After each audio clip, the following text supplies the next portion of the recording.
Hello guys, good morning. Bisitahin natin yung project ng alaga ko. Ayan o.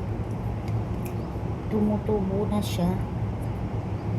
Ito yung tinanim ng alaga ko na kanilang project sa school. Ayan o. Ito ay spring onion. Diligin natin. Ito yung kay Aliyah. Yung kay Aliyang tanim. Ayan. Ayan. Di pa, talaga, di pa lahat na tumubo kasi alam ko madami yun hanggang doon. Dito wala pa. Wala pang tumubo. Ito pa lang, ilan pa lang to? 1, 2, 3, 4, 5, 6, 7, 8 pa lang tumubo. Pero alam ko ang dami niyan nilagay dito ng buto ng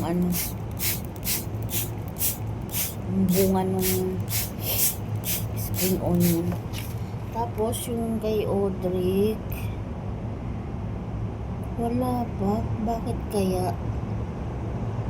Same lang naman yung tanim nila. Oh. Wala pa yung isa. Wala pang tubo.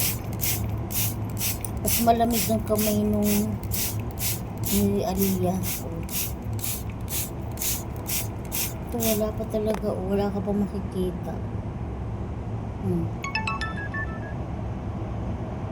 Pero ito kitang-kita mo na talaga may tumubo na eh. Ito wala pa. O siya, sige na guys, magdidilig muna ako ng aking halaman ulit. Ayan ang aking aloe vera. Tititigin muna natin. So, nainit kasi.